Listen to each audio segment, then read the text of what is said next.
What's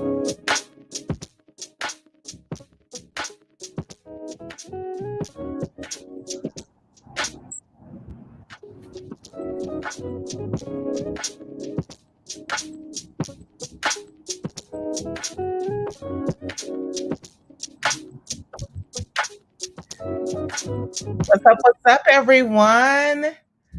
Happy Tuesday. Happy Turn Up Tuesday. The club's going up on a Tuesday. Okay, I'm just playing. Let me stop. Morning or afternoon. Hi, Christina. How are you? I love that lipstick. You said what? I love that lipstick. Thank you. Mary Kay girl. Oh gosh, happy Tuesday. Welcome in everybody to Clean Greens Living Live, broadcasting here live on Rainier Avenue Radio. I am your host, Queen Bri, and we have our co-host Christina Chambers in the house, in the building. What's going on? What's new? Oh, let's do a land acknowledgement. Let's welcome everyone in with our land acknowledgement. Oh, am I acknowledging them? No. Huh? We acknowledge that we are on the traditional land of the first people of Seattle, the Coast Salish past and present, and honor with gratitude the land itself and the Duwamish, Suquamish, Nisqually, Snoqualmie, and Muckleshoot tribes. We also acknowledge what has happened on this land to impact the lives of the Black community in Seattle due to redlining, the systemic and oppressive mechanism of anti Black racism enacted by the white leaders, politicians, business people, and others rob Black families of the opportunity to build and pass down generational wealth. To share your own story of home or land loss in the central area of Seattle, please contact us here at Clean Greens on behalf of the Black Dollar Days Task Force, King County Reparations Project, Black Dollar Days Task Force.org, or cleangreensfarmmarket.com. You can call or email us. Thank you. Yes, nice. I mean, when I listen to this land acknowledgement, just always it's a great reminder of why we do the work we do and why we continue this mission of feeding our community and just being out. I don't know. I just love it. It's exhausting sometimes being out in the community. Yesterday was Martin Luther King Day. Happy belated Martin Luther King Day, Jr. And Christina texted me, was like, "What are you doing for that day?" And I was like, "Sleeping, resting." I know some were out there marching, and it is good to march. It is good to meet. There was workshops that happened. But it's also good when you're out in the community and you're doing this grassroots work with like whatever you're doing, being a leader in this community. Everyone's a leader in this community. First of all, let's talk about this because people always be like, that ain't my leader. He ain't my leader. She ain't my leader. Everyone is a leader in this community. And if you are out here in community, like showing up for, there's a community safety meeting happening this week. If you're showing up for community safety, if you're showing up in the garden, if you're showing up rallying for the war, or you're rallying just for your community, it is important to rest your brain and remember that although we have been charged to give in this purpose of ours to fight for our community, it's also very important for us to take the time to rest. Make sure you are resting. Not just, Christine, I can't remember if that was you I was talking about with this, but not just resting like sleeping, but like mentally resting, disconnecting from your phones, disconnecting from the computer, the TV, and just sitting inside. Oh wait, no, that was Minister Deontay. Minister, I called Deontay and he gave me a nice little sermon on Sunday. And we were talking about it. It was so, look, his sermon was so on point. It shocked both of us. That's how I knew God was in this, and letting us both know that we need to not just rest, but we need to disconnect and just sit in his presence, sit in silence. If you're not a believer, I'm not judging you, but I am a believer. So it's important to just sit and hear from God. So yes, it's important to sit and hear from God, sit and hear from yourself, get your thoughts, because I haven't been sleeping. I've been, battling insomnia. And he made a good point. He's like, first of all, late in the midnight hour, that's when God turns things around. Secondly, that's when it's quiet and I get to hear from God clearly and I get to hear from my thoughts clearly and I get to write it down without somebody needing me, saying something to me, talking to me. So, you guys, make sure you're taking those times throughout the day. That way, you're not up at late at night like me, like a chicken with your head cut off, staying up with all your thoughts. Um, and I have an announcement. We are hosting the Call to Conscience Black History Month Museum at why did that just at Columbia City Theater every day next month, February 1st to the 29th. So you guys, please be sure to check out. I heard the Call to Conscience was really good. They'll be featuring exhibits by Seattle Black Panther, Rainier Cinema Black movie posters, Revere XR, NAACP Alaska and Oregon. Um, Nasty Mix Records by Sir Mix-a-Lot, Museum of History and Industry, Total Experience Choir, the Prisoners Caucus, Community Keepsakes. These are all amazing things. And it's important to show up. Like we've been having a lot of community things happen. And I don't want to say people are missing out. People who are supposed to be there were there. But I think that we can do better as showing up. And it's not just showing up for these places that are putting these workshops and activities and museums on. It's important for us to learn about ourselves and our community. I've learned when going in these different spaces, it makes you think back to who you are, what you're here for, why you're doing it, your family. It just really brings the community together. And you learn something and you get motivated to go out and be a free creative of who you are. All right. Well, I'm gonna take a break from talking and let Christina get a word in. No, I'm listening to what you're saying and I'm thinking of a specific example. The meeting I had with Allison, she was one of our prior guests.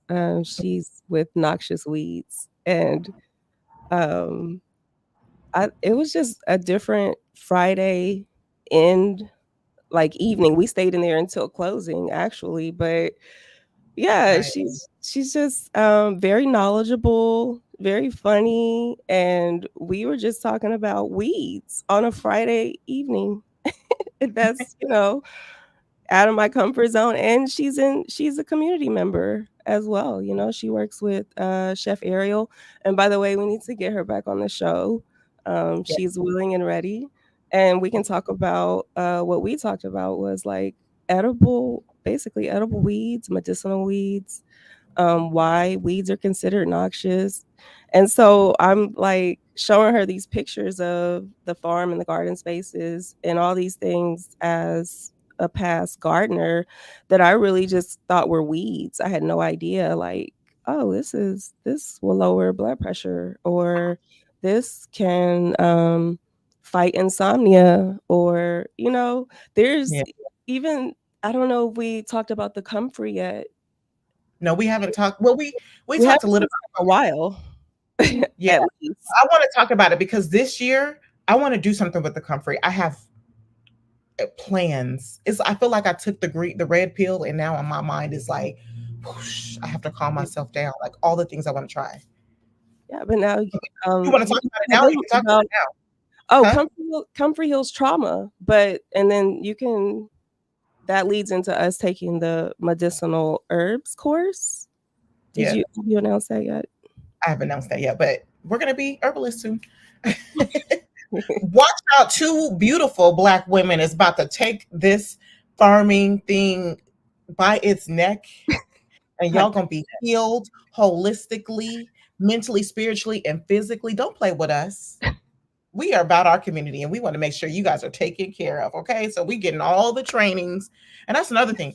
All the trainings and just talking to people and just I love like when, like you said, you guys were there for a long time. It's like one, I laugh at myself a lot because I'm like, why does this stuff before 2020, you wouldn't have got me talking about a farm. I would have tuned out this conversation. But now I'm like, I wish I was there talking about noxious weeds. I want to know about the edible stuff. And I'm just excited to find out all these different things that are in our garden that feeds our soul. I feel like I mentioned this last week, but I will re-mention it again. I was watching The Biggest Little Farm, and just watching how when you're cultivating the land right and you're feeding your soil, how nature just does its course. Like it was very dry land from the beginning. But once they got out there and they started cultivating the land, watering the land, doing everything that they were supposed to, nature it just started working its way out. Like all the animals, the good and the bad, everything plays a part in your world. And so being on this side of learning about gardening, it's a beautiful experience. Now, I grew up with a mom who was scared of life, and she passed that trauma on to me. So I'm trying to learn, and not even that. My thing with snakes is because when I was a kid, my mom used to always watch all these crazy movies with snakes attacking people. So that's what I associate it Well, with. Miss Annette, you got to give Miss Annette some credit because she goes to the farm now. I didn't know she had. So Yeah. y'all have overcome together. Well, this is the thing. She's overcome the snakes because they had it in their mind that there was no snakes out there. But I'm Oh, like, we are out is that why? in, Remember the yeah, last time we? she's never seen it out there. They nobody's seen it out there but me and you, well, you guys, and then I seen the tail. No one has physically seen it. So in their minds, we're fine. Like it wasn't until I seen that, and then DeMarcus started talking about other stuff like bear, lion, tigers, and bears. Oh my! Well, I was like, you know what? I'm just walking on this farm. Like But look, Leon, I've seen some. I think there are bears out there because you I see footprints that look human, but they're too big to be human. So they you ain't look got to like tell me. Listen, and this is why I look. They were laughing at me, but I ordered us some bear mace, girl. Don't play with me. oh, I saw that in the okay, you did. Don't play with me. I'm about to be armored with the full body armor of God, and I am about to be armored with some bear mace, a little pocket knife, and what else did I get? Hmm, Okay. garden gloves, just in case I do run into the snake myself. He won't touch my hand. They won't touch my hand. Um, but I'm trying to get over that and move through it slowly because this is the thing. We fear some things, but everything plays a part in a role in life, in our gardens, in our forestry, in our world. And so the biggest little farm was just, it was like a movie documentary, and it was just talking about how, like when they started cultivating the yard, like like rats and snakes and owls and what else? Gophers, snails, lady, all that stuff started coming, and it just went over like, um, I saw one and never told Miss Annette good or Lottie. Okay, now Lottie may have still came back out there because she grew up on a farm. Miss Annette, she probably wouldn't have. She probably wouldn't have came back out there if she seen a snake. Janet just said, Deacon Janet just said she saw one out there, but she didn't tell them guys. Mm-mm. um, I had to tell my uncle only because he kept trying to tell me. He was trying to make me seem like I was crazy. There ain't no snakes out there. I was like, I know what I saw. I know what I saw, and I know what my spidey senses was telling me inside. But the biggest little farm, it just talks about how it was just so beautifully told. Like when you're taking, we talk about climate control, and this shows you like what we need to do for our land. If we keep depleting it from its resources, we're going to get that climate change. But if we take the time to cultivate the land and feed the land and do the things like it talked about crop covers and how that, yes, it helps with the soil, but then it brings other pests, but then other pests brings, but it all talks about how they eat each other, they take care of each other, and it all evens out. It all evens out. And so that was inspiring to me. And when we going into our subject of, if you're just tuning in, you're tuning into Clean Greens Living, broadcasting here live on Rainier Avenue Radio. I'm your host, Queen Bri, and our co-host, Christina Chambers. But going into what we wanted to talk about, we mentioned briefly that we'll be talking about gardening this today, about starting your own gardening and going back over that because we are now at Clean Greens in planning season for the farm and the garden and what we want that to look like, what we want to grow, and what is lasting, and what can we do now that the weather is different. And I'll start it off with one of the things that watching Biggest Little Farm, and it made me think about our garden. Some of the things that I want to see grow, I want to do, and it's funny to me because I want to do it, but also I'm scared. As I was reading this book, this regenerative farming, um, and it talked about like building these little ponds, these little makeshift ponds, and putting it in your garden and doing like these different things. And then as you build them, little like different things start to come. Like I think it was like frogs or something came out of nowhere. Like they didn't put the frogs there. Like nature just was doing its course. So those are something that I want to see happen in the garden this year. So the makeshift ponds with the rocks and the water and see what happens. And then what else? There was like these little greenhouses with the umbrella greenhouses. So what you do is you get a planter. It was a big planter, and then it had an umbrella sticking out, a clear umbrella that kind of cover over the planter, and then it's like a little makeshift greenhouse. And I want to try that at the gardens because I think that'd be a fun experience for us.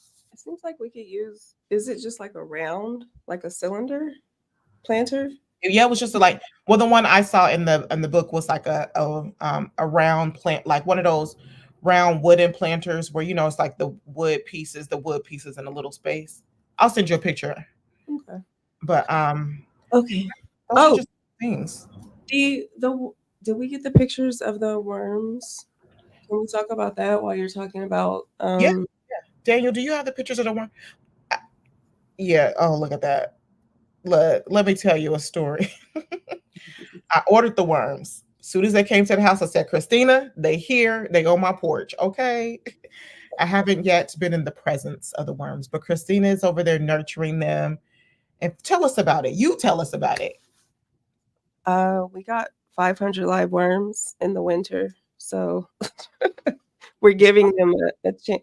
Yeah, that was 500, and they eat their total weight in food every day. So, but you don't want to overfeed them. It says you just give them a little at a time, and they come up to the food and munch it. They don't have teeth. They have little mouths, and they lay eggs. They lay cocoons, actually. They breathe through their skin, and their poo. Um, it's not called poo. Their castings are a byproduct, which is something that's sold online, and then the worm bin has a spout on the bottom, and that drains out the worm tea, which is also a byproduct. The And tea is not edible, y'all. Just have to say that. Unless you nasty. I would be surprised if people drank it. I would never be there. We will be using our word tea for the gardens, but go ahead. Yeah, so we're gonna use and so you go level by level. So we're at level 1, and then once they run out of space, which you'll know because you'll know something's wrong if they start crawling up the sides of the bin. And there's other things to watch out for, but I probably have to watch the video again. Um, so you don't want to overcrowd them, or they'll start looking for more space. And so we'll go level by level, and then pretty soon we should have 7 levels, and then we'll move to a new bin. But we'll use the castings and the tea in the garden spaces uh, to build the soil, the microbes in the soil. It's food for microbes. So which one? Okay, so let's break it down for the people that are slow in the back like me. What is the importance of the worms in the farm, and then what is the importance of the tea, worm tea, The importance of for the farm. for the worms? Why do we have worms? Like, what is Oh, the reason behind having worms and farming? I mean, and using them for your garden. so instead of sending your food waste to Cedar Grove or away to the city, you're creating more of a circular economy. So you're keeping You're creating less waste, you're reusing your waste, and you're creating a byproduct that's going into the food that you grow for yourself. So it's a cycle. You're closing the loop. And so the worms are give us they take the food waste, some food waste. Do we have the picture of like what's acceptable?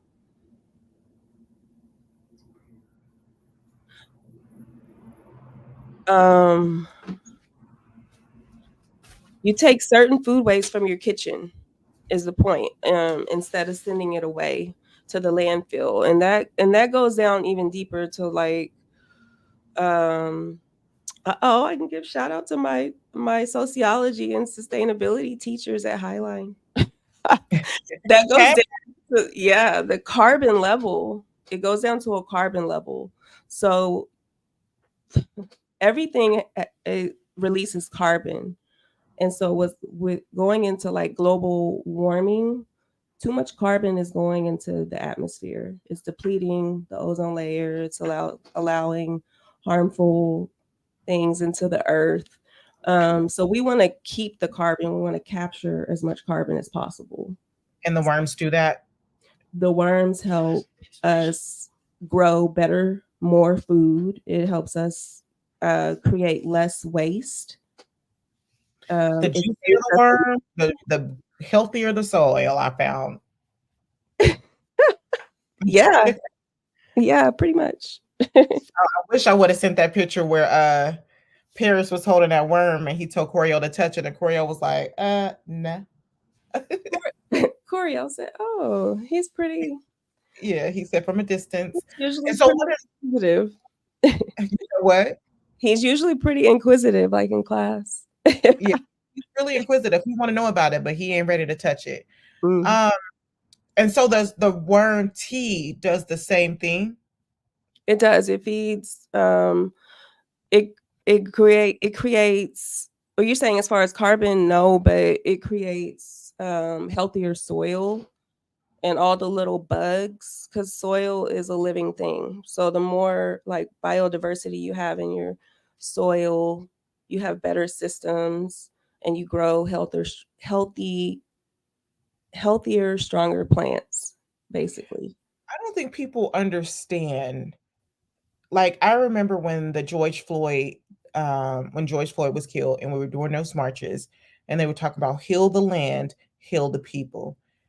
I don't think we as a community and we as people understand how important it is to take care of the land. And it's so we had a whole subject to talk topics that we wanted to talk about today. But Mhm, the way that this is leading, I love it because I think it's important to sit here too on these moments when we're talking about the importance of taking care and cultivating the land and the soil health. If you're starting a garden, a lot of people will be like, oh, that doesn't matter, start it, which is true. But you also, while you're starting it, you want to make sure that you're cultivating the land right. Because what you plant, the soil feeds it, and those go into your food, and then you eat it.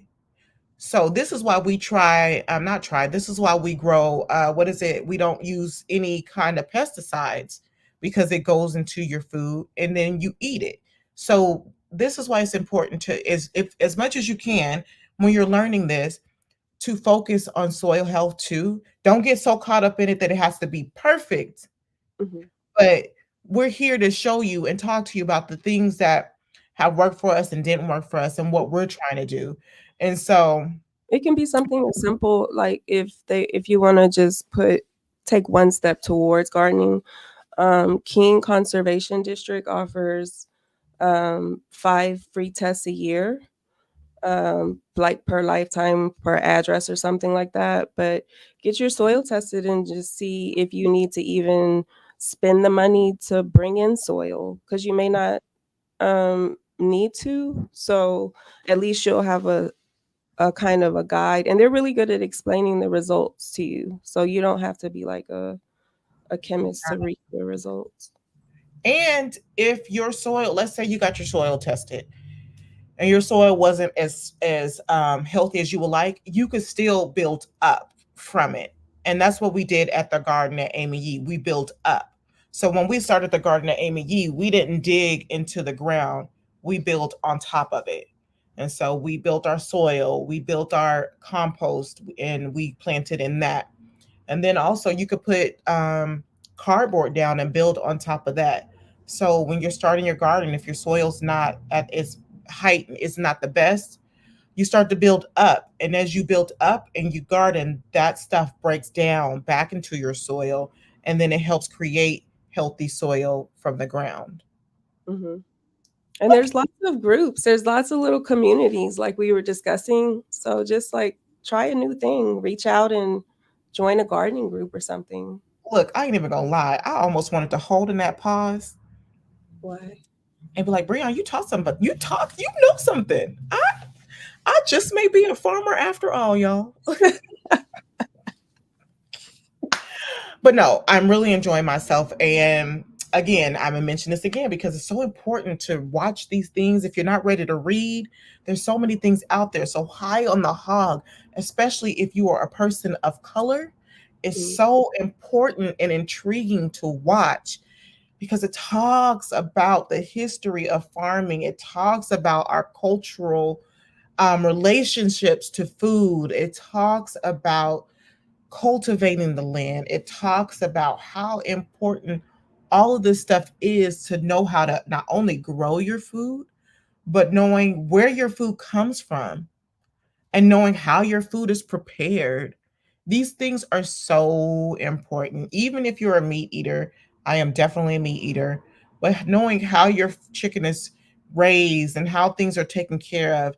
I am not rich, but I have been like cutting like where I won't shop as much to buy organic milk, to buy organic chicken, to buy the foods that are going to be good for our family because those are important. And these are topics we're going to dive into this year as we go to the next level with Clean Greens and Clean Greens Living, broadcasting here live on Rainier Avenue Radio. And with that said, it is time. These are the beginning topics of talking about um, our gardening and starting it. So remember soil health. Look into your soil. King County Conservation, get you tested soil. Up next, Phil M. Um, Bye. See you next week. Have a good day.